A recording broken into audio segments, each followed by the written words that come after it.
Bismillahirrahmanirrahim. Alhamdulillah wassalatu wassalam ala Rasulillahi amma ba'd. Hadirin dan hadirat serta para pemirsa yang saya hormati, Assalamualaikum warahmatullahi wabarakatuh. Alhamdulillah, kita bersyukur kehadirat Allah Azza wa Jalla pada pagi yang penuh berkat ini, pagi Jumaat. Kita masih lagi berpeluang dengan izin Allah untuk menambah ilmu pengetahuan agama kita, sehingga kita terselamat daripada kesesatan.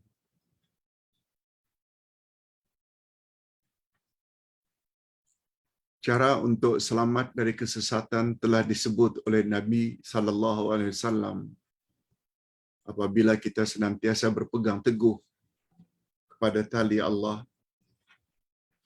dan tali manusia. Berpegang teguh kepada Al-Quran dan sunnah Nabi sallallahu alaihi wasallam dalam hal yang berkaitan dengan agama. Topik kita pada pagi ini termasuk salah satu topik yang penting, mustahak. Sebab bila topik ini tidak difahami dan tidak dilaksanakan dalam hidup, kita besar kemungkinan tidak lepas daripada kehinaan dan siksaan daripada Allah. Jadi topik kita pada pagi ini iaitu wasiat yang ke-34. Wasiat yang ke-34. Hablum minallah wa hablum minan nas.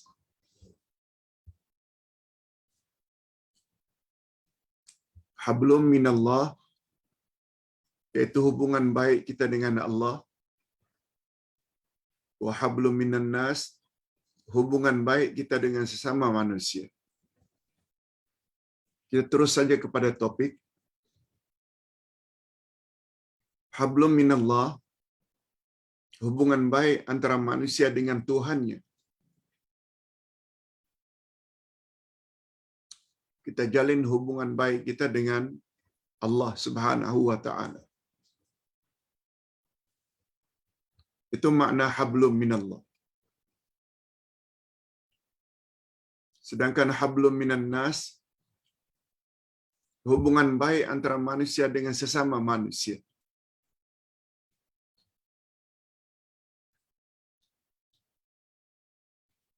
Kehidupan seseorang akan pincang. Pincang dengan makna dia tidak akan selamat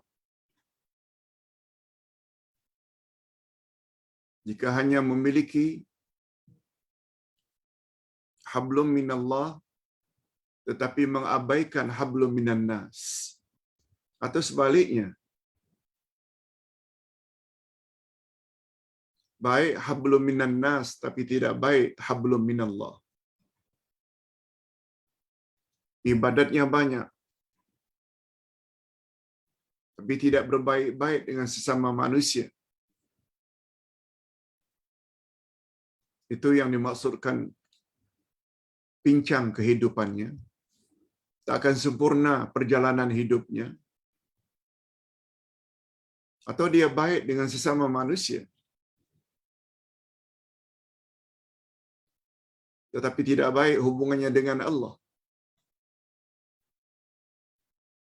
Bila satu saja di antara dua itu tidak dimiliki, pincang. Tentu saja apabila kedua-duanya tidak baik. Sudahlah dengan sesama manusia tak baik, ibadat pada Allah pun tidak baik. Lagilah bahaya.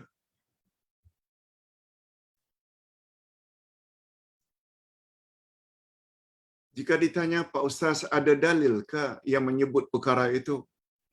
Ada. Dalam surat An-Nisa ayat 113, Allah Subhanahu wa taala berfirman,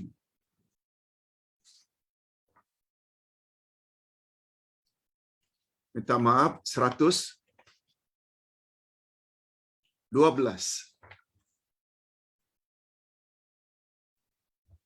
Ayat 112 dari surat An-Nisa. Ustaz ulang sekali lagi. Surat Ali Imran. Ali Imran, bukan An-Nisa. Surat Ali Imran, ayat yang ke-112. Coba dengar apa kata Allah.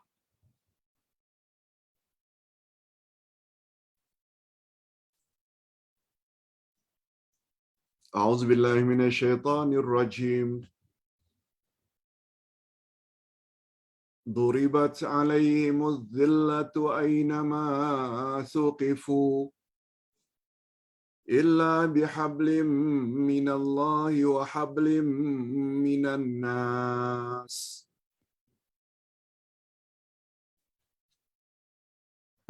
Mereka diliputi kehinaan di mana saja mereka berada. Mereka diliputi oleh kehinaan di mana saja mereka berada. Kecuali jika mereka berpegang teguh pada tali agama, iaitu hablum minallah, berpegang teguh, menjalin hubungan baik dengan Allah dan menjalin hubungan baik dengan sama manusia. Itu dalilnya. Sekali lagi, Ali Imran 112.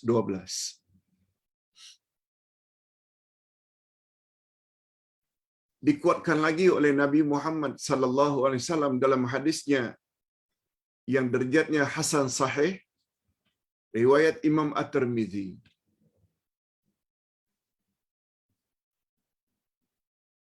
Wa an Abi Yusuf Abdullah bin Salam radhiyallahu anhu qala sami'tu Rasulullah sallallahu alaihi wasallam yaqul ayuhan nas afshus salam wa at'imut ta'am wasilul arham wa sallu wan nasu niyam tadkhulul jannata bisalam. Rawahu Tirmidzi wa qala haditsun hasanun sahih. Daripada Abu Yusuf, yaitu Abdullah bin Salam radhiyallahu anhu, beliau berkata, aku telah mendengar Rasulullah sallallahu alaihi wasallam bersabda, ucapkan salam, beri orang lain makan,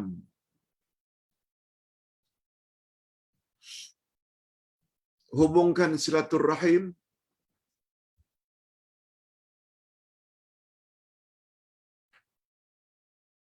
lakukanlah salat malam ketika orang lain sedang tidur nyenyak,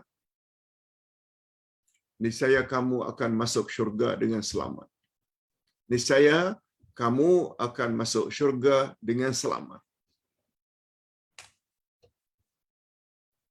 Ada hadis yang lain lagi menyebut 5, bukan 4, tapi 5. Yang pertama, afsyus salam, beri salam bila berjumpa dengan seseorang. Atau yang mutta'am, beri mereka orang lain makan, khasnya orang-orang miskin. Wasilul arham, hubungkan silaturrahim. Nah, yang keempat, wa tayyibul kalam.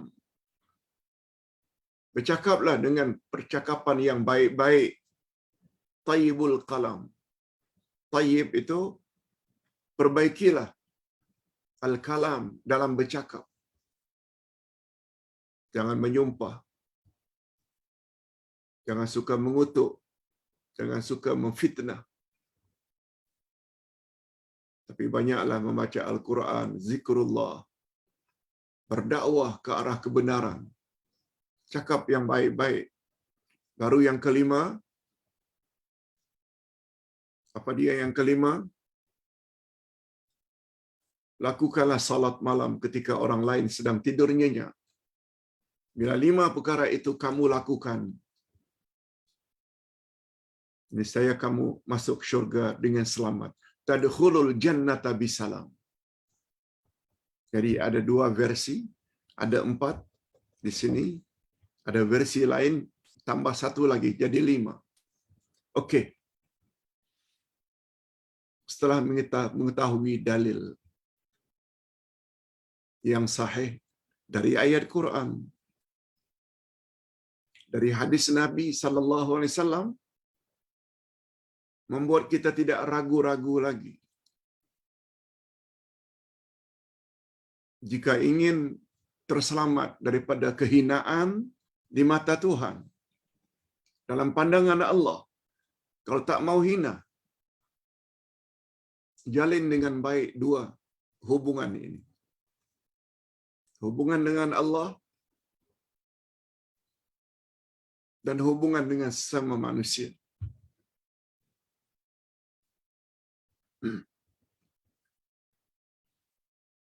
Apa makna hubungan baik dengan Allah, Pak Ustaz? Apa makna hubungan baik dengan sama manusia? Pertama, Ustaz ingin lihat dari sudut bahasa. Hablun, habl maknanya tali. Tali. Hablum minallah, tali dari Allah. Iaitu agama itu sendiri. Islam adalah agama yang datang dari Allah, yang dibawa oleh manusia bernama Muhammad bin Abdullah Rasulullah. Macam mana cara Ustaz menjalin hubungan baik dengan Allah? Buat suruhannya, jauhi larangannya. Sebab nikmat daripada Allah sangat banyak, tak dapat dikira. Dia bukan saja mencipta kita dari tidak ada menjadi ada, yang dipanggil dengan nikmatul ijad. Dia juga yang telah menganugerah kita bermacam-macam nikmat. Makan kita, minum kita, pakaian kita, tempat kita, oksigen, yang dinamakan dengan nikmatul imdad.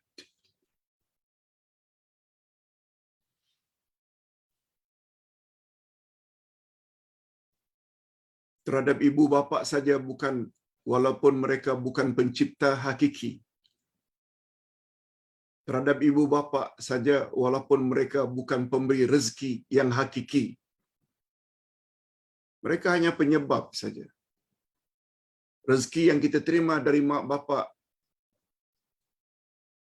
tugas mak bapa hanya menyalurkan saja. Semua itu asalnya adalah daripada Allah.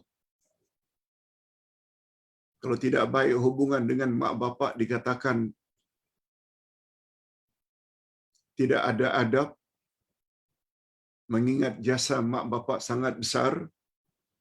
Lebih-lebih lagi lah bila tidak berterima kasih kepada pencipta dan pemberi rezeki yang hakiki, yaitu Allah Subhanahu wa taala. Lalu apa yang dia mahu dari kita? Dia sebut dalam ayat 56 dari surat Az-Zariyat, "Wa ma khalaqtul jinna wal insa illa liya'budun." Aku tidak jadikan jin dan manusia, melainkan agar mereka beribadat kepadaku. Ibadat di sini dengan makna mentaati aku. Taat dengan makna buat suruhanku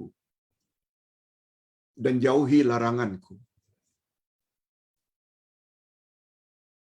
Sama ada dalam bentuk ibadat am, segala aktiviti kita dalam hidup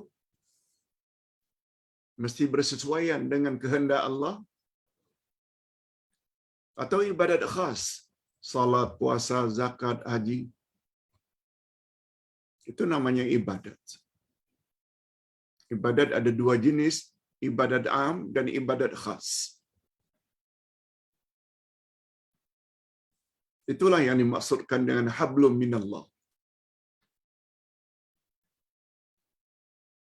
Kita teruskan. Kehinaan dan kerendahan akan ditimpakan oleh Allah ke atas manusia. Kita, manusia, akan Allah turunkan kehinaan. Zillah.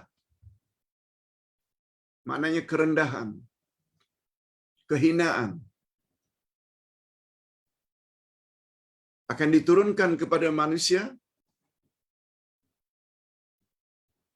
kecuali manusia yang baik jalinannya terhadap dua tali tadi.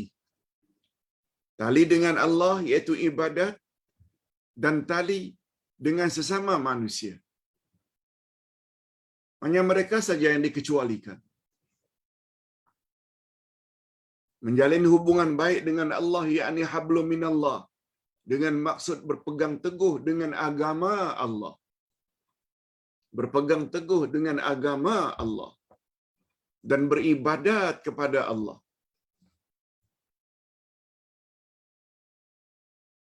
Itu makna hablum minallah. Sedangkan menjalin hubungan baik dengan sama manusia atau hablum minan nas dengan maksud berbuat baik dengan sesama manusia, seperti menolong manusia yang hidup susah, menghubungkan silaturrahim, bersopan santun, semua itu termasuk ke dalam hablum minan nas.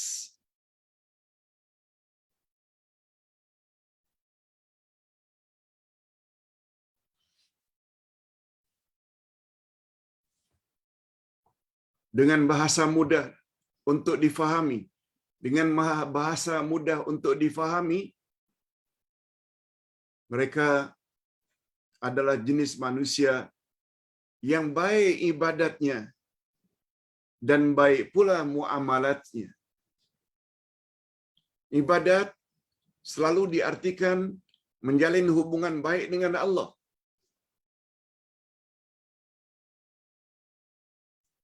Yang paling utama salat, zakat, puasa, haji, umrah bagi yang mampu.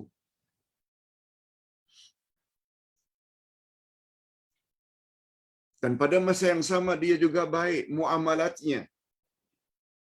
Muamalat ini selalu diartikan hubungan insan dengan insan.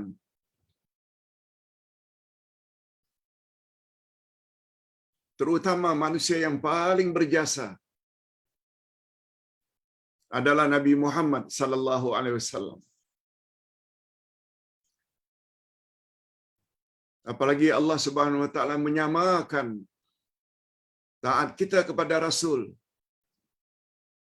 sama dengan taat kita kepada Allah. Itu sebabnya baginda Rasul sallallahu alaihi wasallam pernah bersabda, kullu ummati yadkhulunal jannah. Semua umatku akan masuk syurga illa man aba.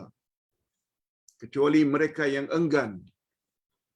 Kecuali mereka yang tidak mau masuk syurga dari kalangan umatku. Ketika sahabat bertanya, "Ya Rasulullah, man ya'ba?" Siapa mereka yang enggan tersebut dari kalangan umatmu? Tak mau masuk syurga. Siapa mereka ya Rasulullah? Coba dengar jawaban Nabi. Man ata'ani faqad man ata'ani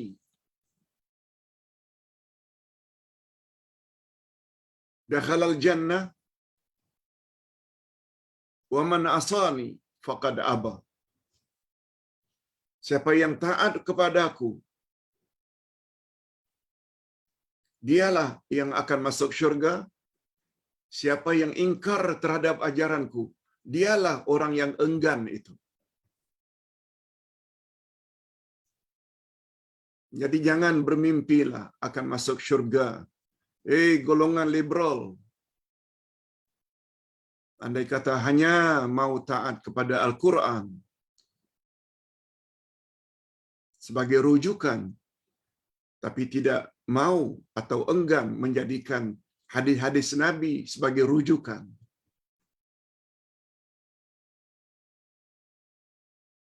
Karena sikap terlalu mengutamakan akal, logik, rasional. Jangan bermimpilah. Apalagi Nabi Muhammad sallallahu alaihi wasallam bersabda dalam hadis lain, "Man ata'ani faqad ata' Allah." Siapa taat kepadaku bermakna ia taat pada Allah. "Wa man asani faqad asallah." Siapa yang ingkar terhadap ajaranku, itu bermakna dia juga ingkar terhadap ajaran Allah. Sebab Allah menyampaikan ajarannya kepada umat manusia, kepada hamba-hambanya, melalui Rasul. Bukan direct kepada setiap kita, bukan. Ada orang tengah antara Allah dengan kita, yaitu middleman ini adalah para Rasul. Dengan kata lain, ketaatan kepada Allah impossible. Ketaatan kita kepada Allah, ibadat kita kepada Allah mustahil. Andai kata kita beribadat tidak ikut cara yang telah diajar oleh Rasulullah sallallahu alaihi wasallam. Perkara ini kita telah jelas dengan panjang lebar ketika membahas hakikat dua kalimah syahadat. Hadirin dan hadirat rahimakumullah. Manusia lain atau insan lain yang wajib kita hormati, jalin hubungan baik adalah kedua ibu bapa.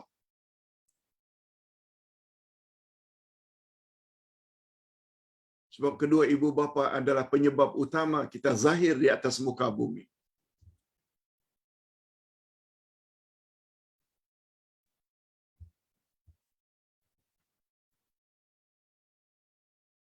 Apalagi Rasulullah sallallahu alaihi wasallam bersabda, "Ridallahi ala ridal walidain wa sakhatullahi ala sakhatil walidain." Atau kama qala Rasul. Rida Allah kepadamu sangat tergantung sampai di mana rida ibu bapakmu padamu. Dan sebaliknya, murka Allah kepadamu juga sangat tergantung sampai di mana murka ibu bapakmu kepadamu. Oh. Sebabnya kata ulama akidah dan ulama tafsir, kewajiban kita kepada Allah dan kewajiban kita kepada ibu bapa disebut oleh Allah senantiasa dalam Al-Quran secara bergandengan. Antara lain firman Allah, "Wa qadha rabbuka alla ta'buduhu illa iyyah." Wa qadha rabbuka alla ta'buduhu illa iyyah wa bil walidaini ihsana. Telah diwajibkan ke atas kamu agar kamu jangan beribadat kecuali hanya kepada Allah, langsung diikuti, dan terhadap kedua ibu bapa hendaklah kamu berbuat ihsan.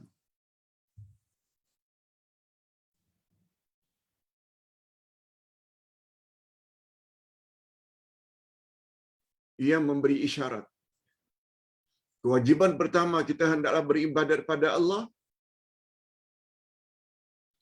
Yang kedua, kita hendaklah berbuat ihsan, berbuat baik kepada kedua ibu bapa.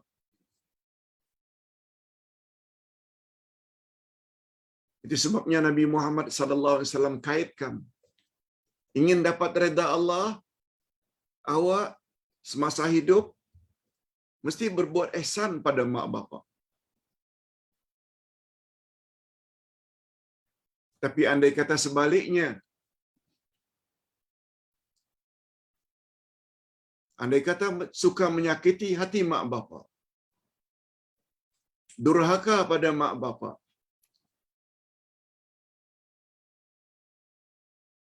itu di antara penyebab datangnya murka Allah. Walaupun orang tersebut banyak beribadat pada Allah. Ini yang kita maksudkan, dua-dua itu mesti serentak.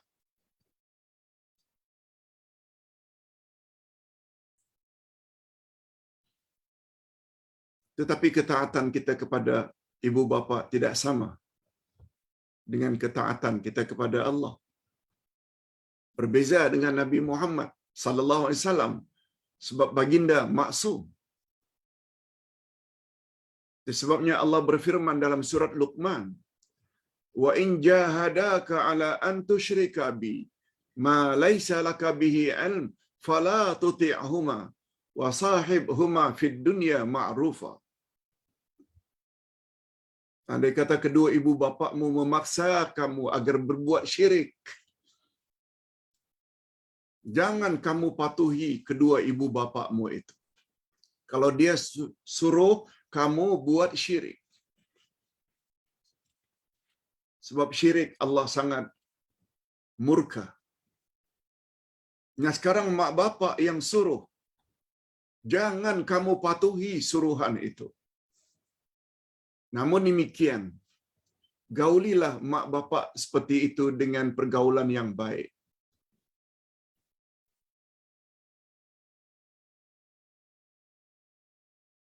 Oleh sebab itu, bila kita ambil pemahaman itu, siapa saja yang suruh kita supaya membantu amalan-amalan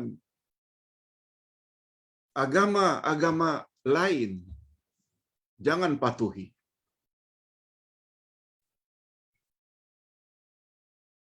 Tetapi membantu non-Muslim, orang-orang kafir, dari sudut kemanusiaan, makan, minum, obat-obatan, no problem.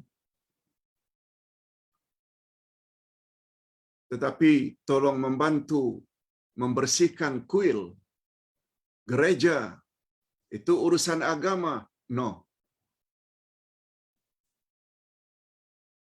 Bila kita ambil ayat tadi, bila ibu bapakmu, orang yang perlu kita patuhi itu, mengajak kamu sesuatu yang bercanggah dengan Allah, sesuatu yang Allah murkai, yaitu syirik, jangan patuhi. Nah, apatah lagi yang memerintahkan itu bukan mak bapak. Nah, lebih-lebih lagi kita membantu membersihkan rumah-rumah ibadat non-Muslim secara volunteer, secara sukarela, lagilah nampak sangat betapa dangkal dan ceteknya akidah orang tersebut.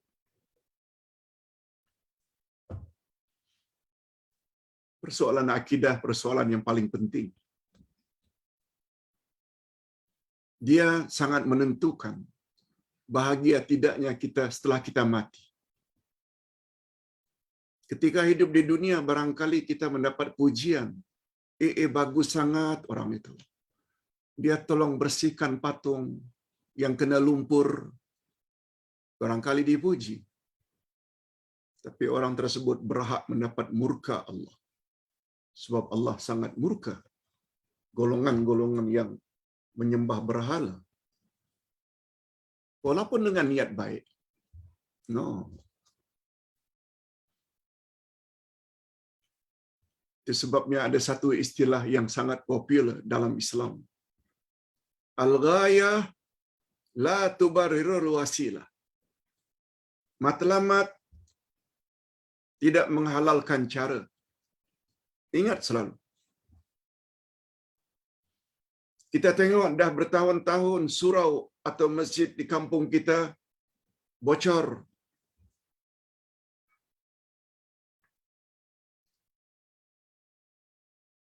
Lalu kita pun cari biaya dengan cara curi, dengan cara rasuah. Berapa perlu? 50,000? Rasuah 50,000, kirim ke kampung. Matlamatnya baik, tak memperbaiki rumah Allah. Tapi caranya duit rasuah. No.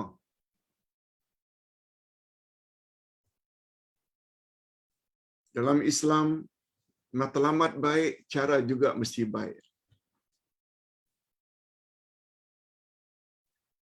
Walaupun ingin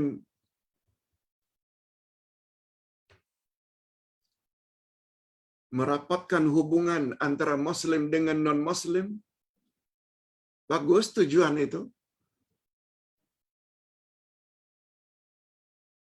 Tapi sampai mengorbankan akidah, bantu rumah-rumah yang menjadi gudang berhala, no, salah.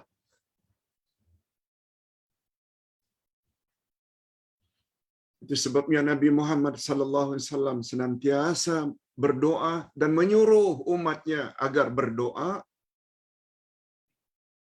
agar mengutamakan faktor agama sebelum faktor yang lain. Doa wirid pagi petang. Apa antara lain bunyinya?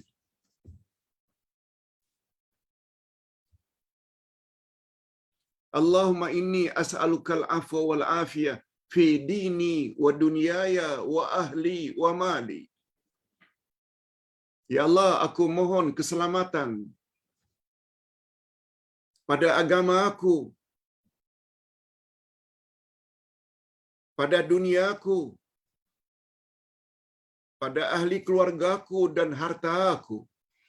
Lihat tu urutan yang kita minta diselamatkan dulu. Dini, agamaku, wa dunyaya, duniaku, wa ahli, ahli keluargaku, wa mali, dan hartaku. Coba lihat urutan. Kalau diletakkan nomor 1, maknanya itu mesti diberi priority, keutamaan. Kita tengok lagi hadis lain, doa lain yang diajar oleh Nabi. Allahumma aslih li dini allati huwa ismatu amri. Ya Allah, perbaikilah agamaku sebab dialah yang akan mengatur segala urusanku. Wa aslih li dunyaya allati fiha ma'ashi. Dan yang kedua, tolong perbaiki duniaku sebab padanya aku menjalani kehidupanku. Wa aslih li akhirati allati ilaiha ma'adi. Perbaiki akhiratku sebab kepadanya aku akan kembali. Bawa mana pun dalilnya Quran dan Sunnah, mesti agama dahulu yang perlu diperbetulkan.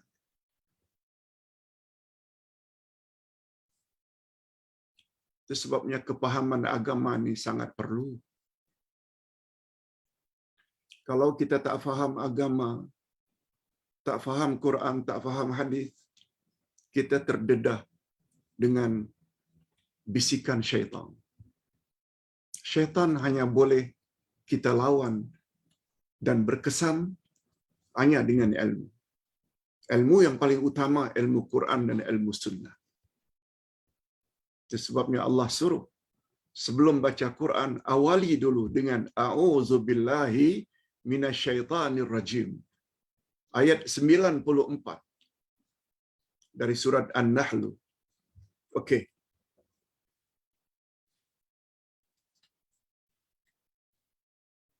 Ustaz ulang sekali lagi dengan bahasa yang mudah untuk difahami. Mereka adalah jenis manusia yang baik ibadatnya dan baik pula muamalatnya. Kehinaan tetap akan menimpa seseorang jika hanya memiliki yang satu dan mengabaikan yang lain. Ibadat banyak, tapi tak berbaik-baik dengan ibu bapa. Baik dengan ibu bapa, dermawan, suka menolong orang lain, tapi tidak beribadat pada Allah, lagilah pincang. Umpamanya seseorang yang banyak beribadat pada Allah tetapi siangnya seperti orang yang banyak beribadat pada Allah, setiap siangnya berpuasa dan malamnya qiyamul lail, rajin membaca Al-Quran. Maknanya baik hubungannya dengan Allah.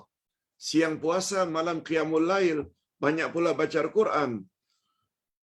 Tetap akan ditimpa kehinaan jika dia tidak baik hubungannya dengan sesama manusia. Demikian juga sebaliknya, walaupun baik hubungannya dengan seluruh manusia, dia seorang dermawan, sopan santun dalam pertuturan, juga tidak akan bebas daripada kehinaan jika enggan beribadat hanya kepada Allah. Allahu Akbar. Ustaz yakin semua kita boleh faham. Bahasanya mudah pun.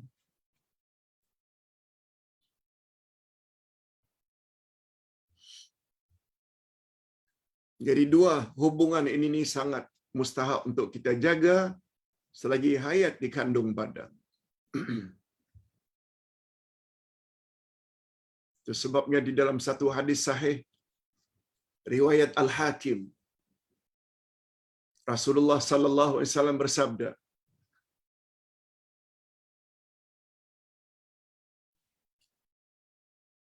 "Ba'uda man adraka Ramadan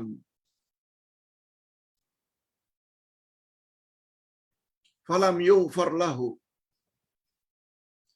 Sungguh celaka orang yang mendapati bulan Ramadan, tetapi begitu berakhir Ramadan, dosa-dosanya tetap saja tidak diampunkan oleh Allah. Padahal Ramadan itu bulan ampunan. Mengapa? Nanti kita akan bahas. Ramadan tak lama lagi. Ringkasnya, walaupun masuk bulan Ramadan, barangkali dia tak berpuasa. Kalaupun berpuasa, barangkali tidak ikut puasa Rasulullah. Puasa hanya sekedar menahan makan, minum, jima, merokok. Tapi cakap tidak ditahan dari mengumpat. Mata tak dia tahan dari melihat yang haram. Telinga tidak ditahan dari mendengar perkara-perkara yang tak elok. Malah puasa-puasa juga tetap dedah aurat di khalayak ramai. Besar kemungkinan berpuasa tapi tidak diampunkan oleh Allah dosa-dosanya. Yang kedua, ba'uda man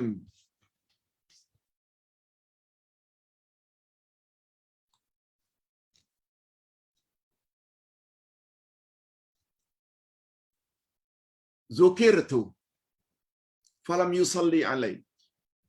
Falam yusalli alai. Yang kedua, sungguh celaka orang yang apabila nama aku disebut, kata Nabi, lalu dia tidak sambut dengan selawat dan salam. Itu sebabnya apabila kita dengar melalui radio ke, melalui televisyen ke, melalui ceramah online ke, apalagi dengan terang-terang ceramah di dewan umpamanya, bila ustaz berkenaan atau seseorang menyebut telah bersabda Nabi Muhammad, kita yang dengar itu berselawat ke atas Nabi. Hatta hari ini hari Jumaat, khatib di atas mimbar, makmum tidak boleh bercakap-cakap.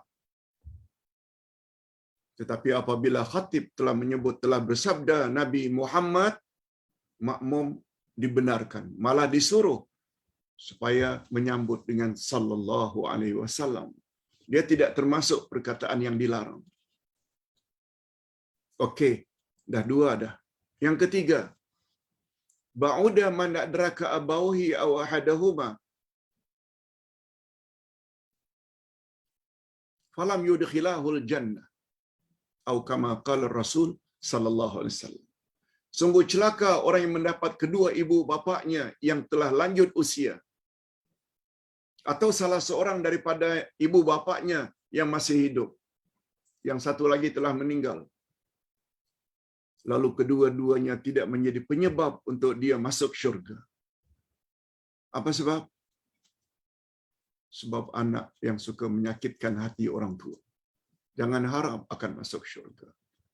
Sebab redha Allah kepada si anak sangat tergantung sampai di mana redha ibu bapaknya kepadanya. Hadis sahih Al-Hakim. Hadirin dan hadirat rahimakumullah.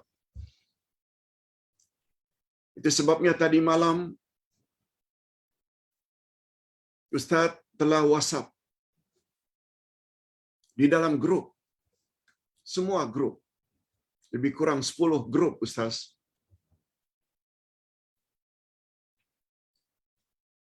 tentang penderitaan saudara-saudara kita di Syria. Saudara-saudara kita di Syria di musim sejuk. Sungguh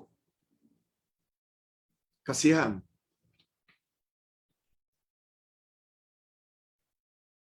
Ustaz kirimkan share video tersebut.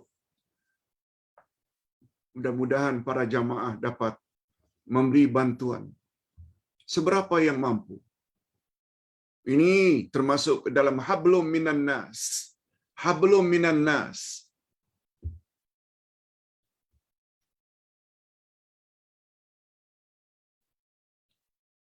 Dan jangan tanya kalau Ustaz barangkali esok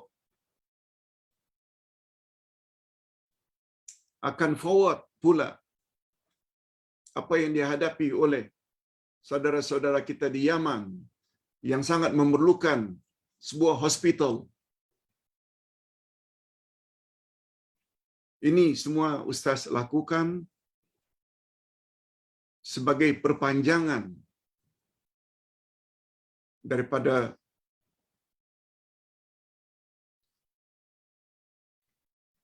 berita-berita yang Ustaz dapat dari orang-orang tertentu, ingin mengajak supaya jamaah sekalian juga jalin hablum minan nas. Jangan hanya tertempu hablum minallah, tapi kita juga perlu hablum minan nas.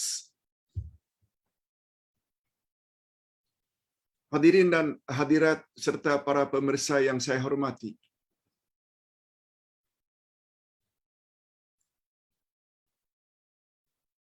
Jangankan berbuat baik kepada sesama Muslim, sesama manusia,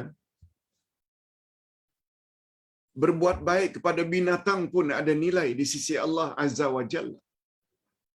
Kita biasa dengar seorang pelacur dimasukkan oleh Allah ke dalam syurga karena ada rasa hibahnya terhadap anjing yang kehausan.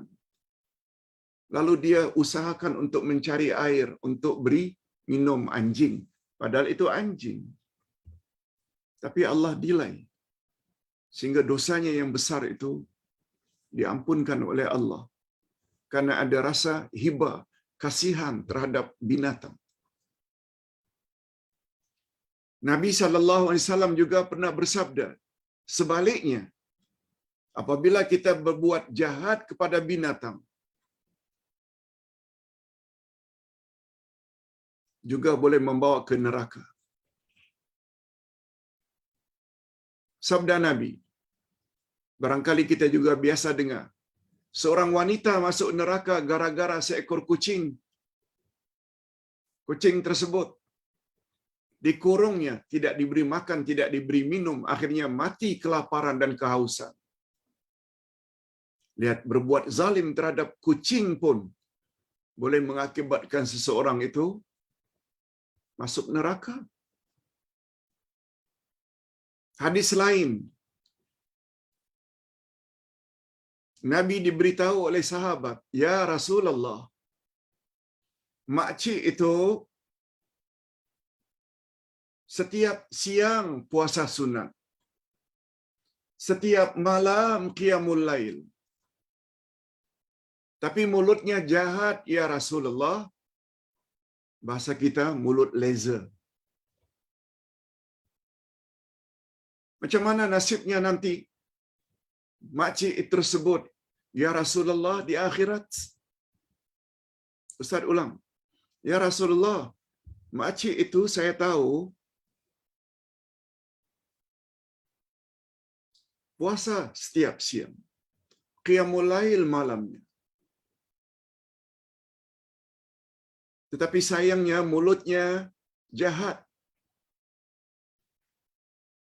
Macam mana nasibnya nanti di akhirat?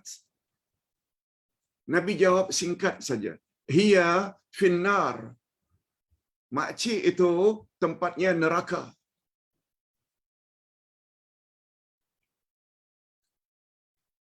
Siapa kata tidak baik puasa sunat? Siapa kata tidak baik dan besar ganjarannya qiyamul lail? Tapi semuanya itu tidak menjamin.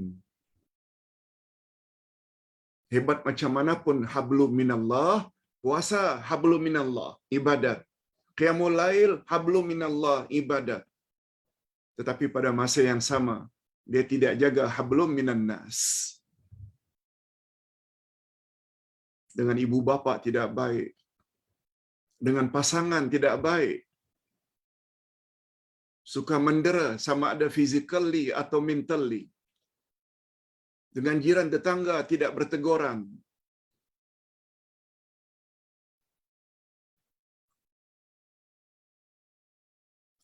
Tobat segera.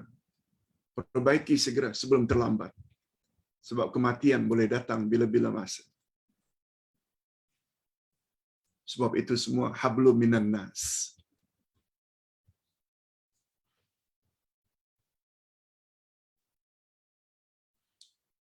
Jika demikian gambaran bagi mereka yang hanya memiliki hubungan yang baik pada suatu sisi, tetapi tidak mempunyai hubungan baik pada sisi yang satu lagi, ibadatnya banyak tapi tidak baik dengan sama manusia. Baik dengan sama manusia tapi tidak baik hubungannya dengan Allah. Maka tentu saja akan sangat hina jika mereka justru tidak memiliki kedua-dua jalinan tersebut. Ibadat tidak, dengan sama manusia pun tidak. Na'udzubillahi min dzalik. Lagi teruk. Itulah sebabnya setengah ulama menggambarkan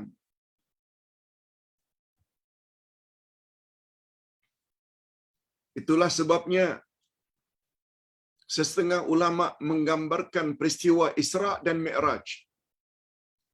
Ini tak lama lagi kita akan masuk bulan Rajab. Banyak orang yang akan memperkatakan tentang Isra dan Mi'raj. Apa pengajaran yang dapat kita ambil dari Isra dan Mi'raj? Salah seorang ulama atau pendakwah di Indonesia berpendapat sebenarnya Isra dan Mi'raj itu dia mengandungi dua hubungan yang perlu setiap insan jaga dengan baik. Isra, perjalanan Nabi dari Mekah ke Masjidil Aqsa, transit Madinah, mendatar. Mi'raj dari Masjidil Aqsa ke atas, ke langit, menemui Allah. Kata pendakwa tersebut ini memberi satu gambaran. Hablum minan nas wa hablum minallah.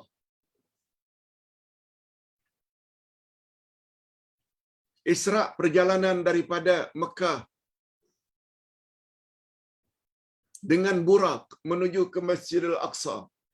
Ini adalah hubungan horizontal, hubungan mendatar. Dia memberi gambaran hubungan insan dengan insan. Sedangkan Mi'raj, Nabi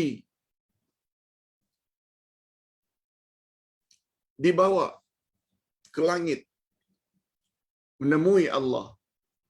Ini pula gambaran hablum minallah, yaitu ibadat. Vertical. Isra hubungan horizontal, Mi'raj hubungan vertikal. Dengan kata lain, Isra menggambarkan hubungan sesama makhluk manusia. Mi'raj pula menggambarkan hubungan baik kita dengan Allah Azza wa Jalla. Ibadat. Kita mestilah menjalin hubungan baik untuk kedua-duanya. Yaitu Isra melambangkan hubungan horizontal, mendatar, yakni menjalin hubungan baik dengan sama manusia, yaitu muamalat. Sedangkan Mi'raj pula melambangkan hubungan vertikal, ke atas, yakni ibadat atau menjalin hubungan baik antara manusia dengan Yang Maha Pencipta. Wallahu a'lam. Hadirin dan hadirat rahimakumullah. Karena pentingnya wasiat tersebut, Ustaz tulis di sini. Supaya selain diri kita, juga wasiat kita untuk ibu bapa. Wasiat kita untuk anak cucu yang kita bakal tinggalkan. Setelah kita meninggal dunia, mereka mesti jalin hubungan baik dengan uncle, auntie, sepupu, cousin, apalagi terhadap adik-beradik. Lebih-lebih lagi terhadap orang-orang yang baik dengan kita ketika kita hidup dulu. Sebab Nabi Muhammad sallallahu alaihi wasallam pernah bersabda, cara yang paling baik untuk membantu ibu bapa yang telah meninggal dunia, kita mesti menjalin hubungan baik dengan kawan-kawan baik mak bapak kita semasa hidupnya dulu. Jangan dijadikan musuh. Jangan dijadikan musuh. Tak dapat ziarah mereka, kontak by phone, WhatsApp, Telegram. Apalagi pada zaman moden ini sangat mudah untuk menjalin hubungan silaturahim dengan kenalan-kenalan ibu bapa. Hadirin dan hadirat, sisa waktu ini barangkali ada peluang untuk kita menjawab beberapa soalan. Seperti biasa, Ustaz akan jawab secara ringkas. Mana yang perlu diringkaskan?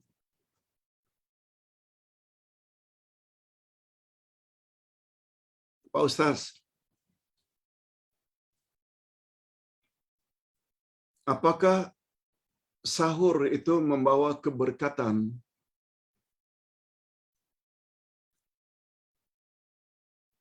Semata-mata untuk sahur, untuk puasa Ramadan ke atau umum, Pak Ustaz?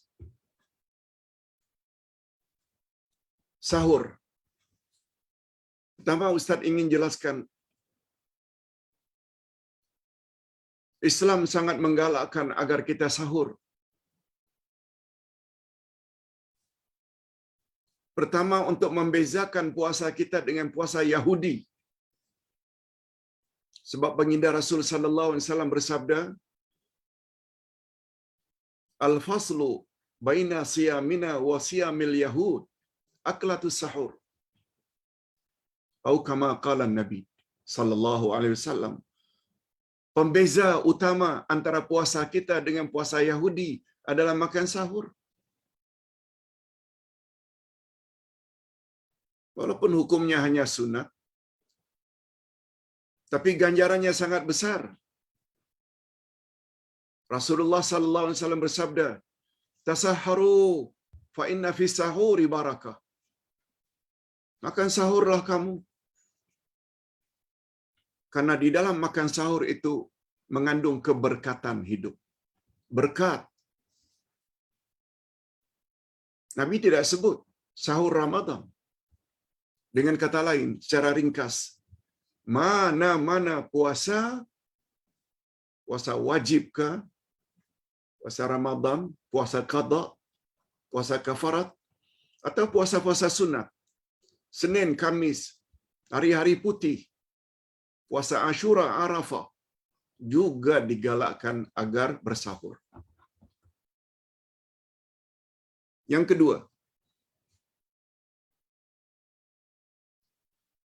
apakah derajat hadis tentang angin ribut yang Ustaz baca beberapa hari yang lalu, demikian juga tentang fadilat hauqalah, la haula wala quwata illa billah. Ya, Ustaz tidak perasan ketika itu sebab menjawab secara spontan.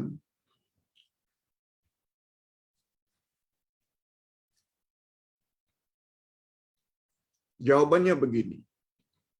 Tentang doa yang patut dibaca sempena hari ribut ke, salji tebal ke, hadisnya sahih. Sebahagian mengatakan hadis riwayat Bukhari Muslim, sebahagian mengatakan hadis itu riwayat Muslim, dan sebahagian lagi mengatakan pada versi lain hadis riwayat Imam Tirmizi. Adapun tentang hauqalah, la haula wala quwata illa billah, sungguh banyak hadis-hadis yang sahih belaka tentang fadilat kita berzikir la haula wala quwata illa billah.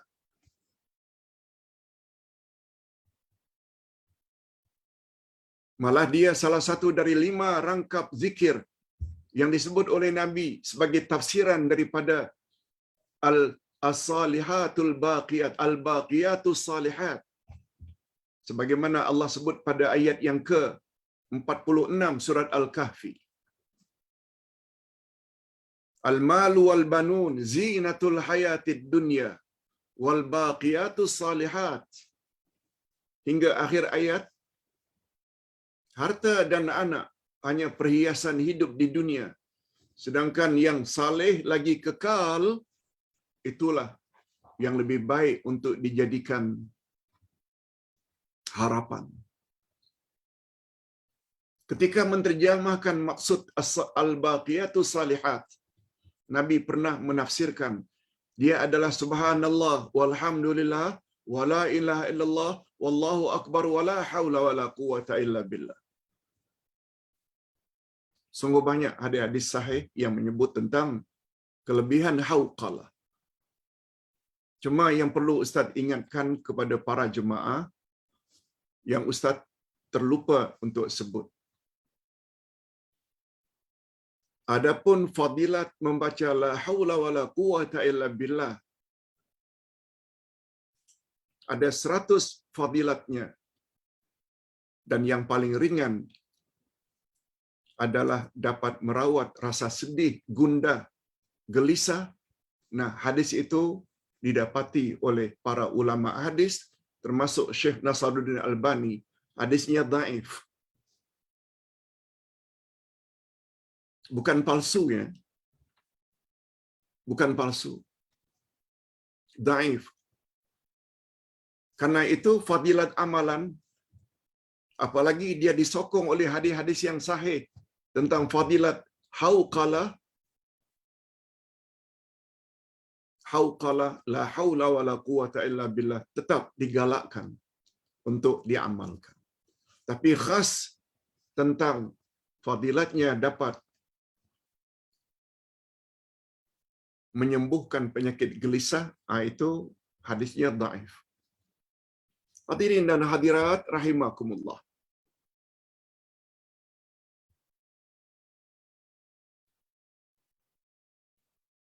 Pak Ustaz, apa hukum kalau kita berdakwah kepada orang lain,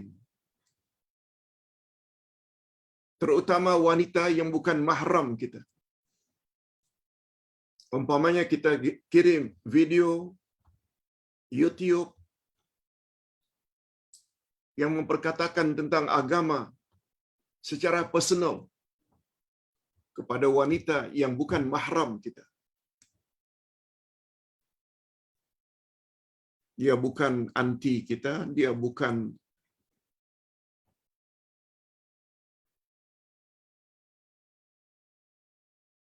pokoknya mahram. Kita tahu ya makna mahram, yang kita tak boleh kahwin dengan mereka. Ingat ya, istilahnya mahram, bukan muhrim.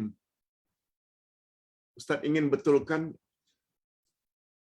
setengah jamaah masih lagi keliru istilah muhrim. Itu maknanya orang yang memakai ihram. Muhrim, orang yang dengan kita boleh kahwin. Maaf, orang yang dengan kita tak boleh kahwin, itu namanya mahram. Seperti dengan anti kita, seperti dengan anak kita, seperti dengan anak saudara kita, itu mahram. Okey, fokus kepada pertanyaan. Hadirin dan hadirat, bagi pandangan Ustaz tidak ada salahnya kita berdakwah kepada yang bukan mahram. Dakwah ini konten utamanya amar ma'ruf nahi mungkar. Sama ada mengajak mereka berbuat baik, mentaati Allah, atau menjauhi larangan Allah. Mad'u atau audience itu umum. Hanya saja perlu diingat, jangan sampai menimbulkan fitnah. Tadi kita dah sebut hadis daripada Abdullah bin Salam. Satu di antara 5 tadi, afsyus salam. Ucapkanlah salam. Apakah kepada semua orang? Para ulama fiqh telah memperinci.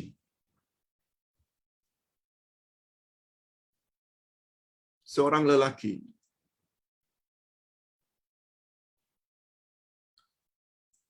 yang masih muda tidak digalakkan memberi salam kepada seorang gadis yang masih muda remaja. Andai kata salamnya itu dapat menimbulkan fitnah, cukuplah itu sebagai ukuran.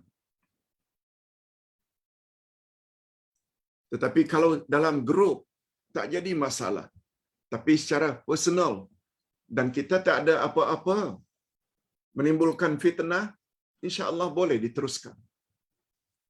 Sebab pada asalnya kita disuruh untuk berdakwah. Cuma bila mendatangkan fitnah, jangan. Apalagi kita WhatsApp, Telegram, diikuti pula dengan kata-kata yang boleh menimbulkan birahi, nafsu. Itu dah jelas akan dilarang. Sebab bahayanya lebih besar daripada faedahnya. Kalau kita tahu orang tersebut yang bukan mahram dia berada dalam satu grup, kita kirim dalam grup tersebut, tak ada masalah. Sebab itu tidak menimbulkan fitnah. Yang menimbul fitnah ini bila secara personal. Hadirin dan hadirat rahimakumullah. Okey. Satu lagi pertanyaan. Pak Ustaz, ini pertanyaan ini agak lama. Baru sempat Ustaz lihat. Apa maksud kalah dalam ujian Allah? seperti meninggalkan salat karena sihir. Kita disihir oleh seseorang, maknanya kita sedang diuji oleh Allah. Sihir itu musibah. Gara-gara sihir tersebut, kita akhirnya malas salat. Apakah itu dapat digolongkan sebagai kita telah kalah dalam menghadapi ujian? Hadirin dan hadirat rahimakumullah. Walaupun perkara ini Ustaz dah singgung sebenarnya beberapa hari yang lalu, berdasarkan ayat 99. Ayat 99 dari surat An-Nahl dan ayat 100. Innahu laisa lahu min sultan 'ala alladhina amanu wa 'ala rabbihim yatawakkalun. Syaitan itu tidak ada kekuatan terhadap orang-orang yang beriman dan orang yang bertawakal kepada Allah. Wa innama sultanuhu 'ala alladhina yatawallawna. Hanya saja syaitan itu ada power, ada kuasa terhadap orang yang ikut kehendaknya, yang menjadikan dirinya sebagai leader, ikut saja apa yang syaitan bisikkan, dan dia terlibat dengan syirik.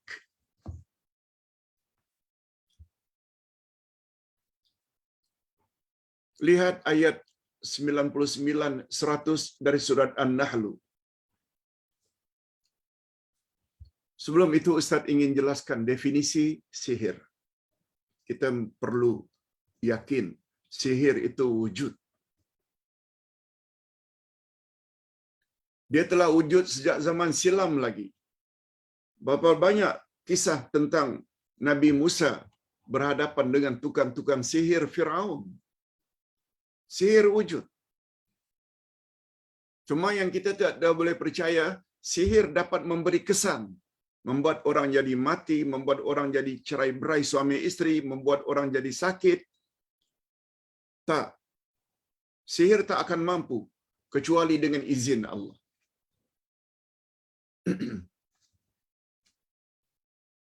Definisi sihir iaitu kerjasama antara manusia jahat dengan syaitan.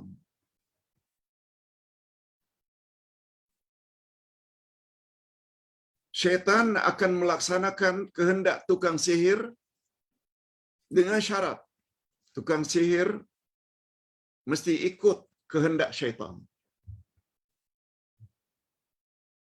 Jadi sihir sebenarnya adalah semacam MOU antara syaitan dengan tukang sihir.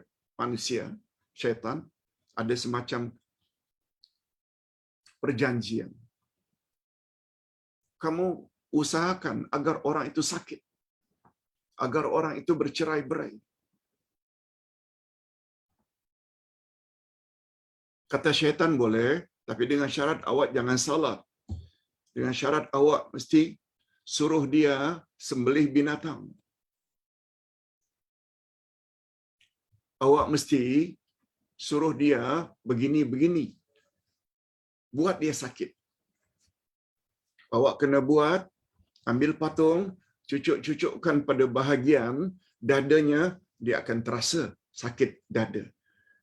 Cerut lehernya, dia akan terasa susah bernafas. Di antara contoh-contoh sihir yang disebut di dalam kitab-kitab. Tukang sihir akan buat.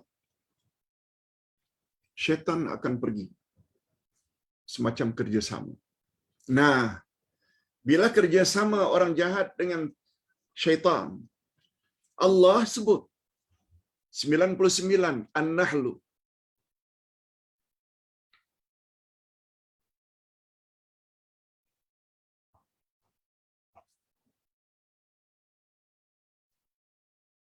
Apa kata Allah?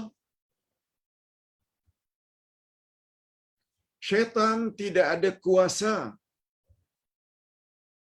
terhadap orang-orang yang beriman dan orang-orang yang bertawakal kepada Allah. Itu sebabnya, kalau ingin terhindar daripada kongkongan syaitan, iman mesti kita kuatkan, mantapkan iman. Tawakal kepada Allah, minta pertolongan pada Allah, mesti bulat. Tidak boleh berbelah bagi. Syaitan tak boleh ganggu orang macam itu. Allah yang sebut. Syaitan tidak ada power terhadap orang yang beriman dan orang yang bertawakal. Wa innama sultanuhu, hanya saja kuasa syaitan, power syaitan hanya terhadap orang yang menjadikan dirinya sebagai leader. Ikut saja. Dan dia terlibat dengan syirik.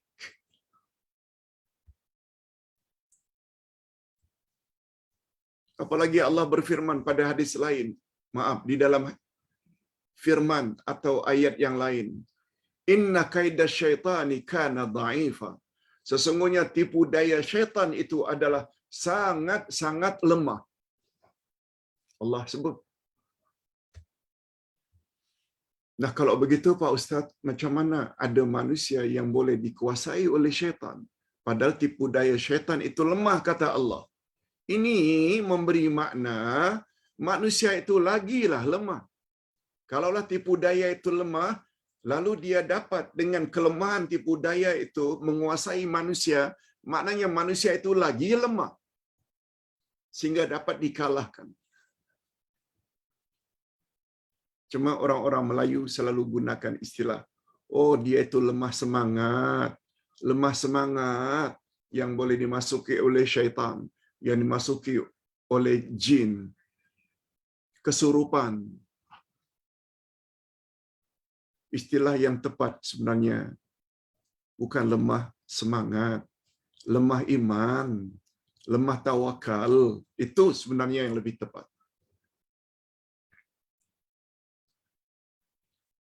Itu sebabnya kita kena baca Ayatul Kursi, baca 3 qul dan ayat-ayat tertentu, ruqyah, untuk menghalang daripada diserang oleh sihir.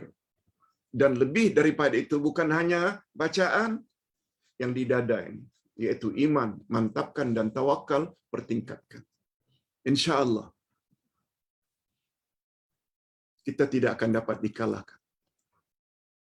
Tetapi dengan gangguan-gangguan tadi, akhirnya tidak salat, tidak ini, tidak itu. Memang itu kalahlah.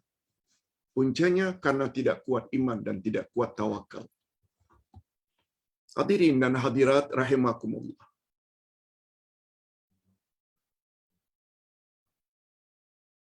Nah, Ustaz kira cukup sampai di sini dulu.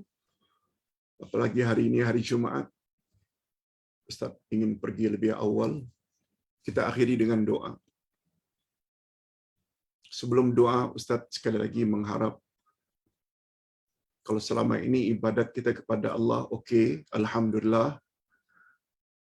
Salat pada waktunya, qiyamul lail, tahajud dan lain-lain. Itu semua hablum minallah. Tapi jangan lupa hablum minan nas. Baiki hubungan baik dengan ibu bapa, dengan saudara mara, kaum kerabat. Dan lebih daripada itu, jalin hubungan baik dengan sesama Muslim, tak kira di mana mereka berada.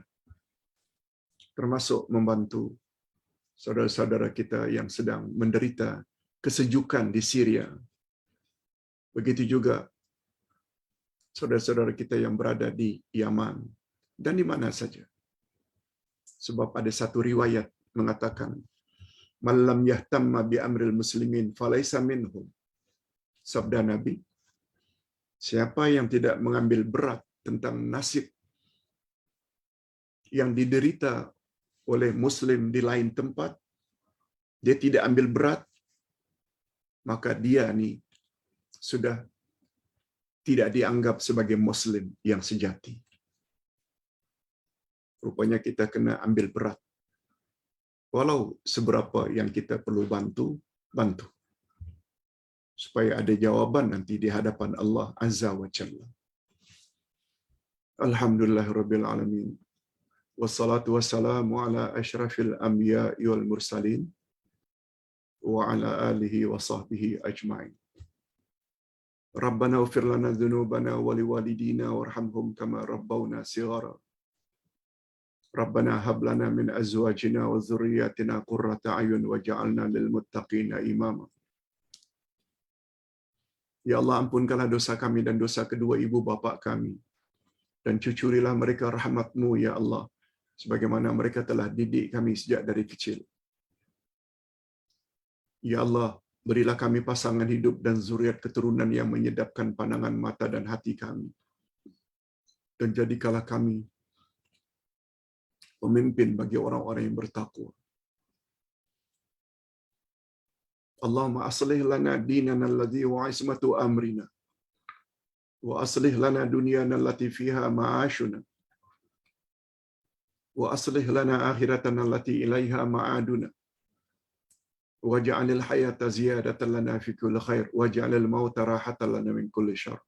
Ya Allah, perbaikilah agama kami, sebab Dialah yang akan mengatur segala urusan kami. Ya Allah, perbaikilah dunia kami, sebab padanya kami menjalani kehidupan. Ya Allah, perbaikilah akhirat kami, sebab kepadanya semua kami akan menuju. Ya Allah, jadikanlah sisa-sisa hidup kami ini sebagai tanda pertambahan amal-amal saleh kami, dan jadikanlah kematian kami kelak sebagai tanda berakhirnya dosa-dosa kami. Ya Allah, ya Tuhan kami, untuk menjadi muslim dan muslimat yang akan terhindar daripada kehinaan,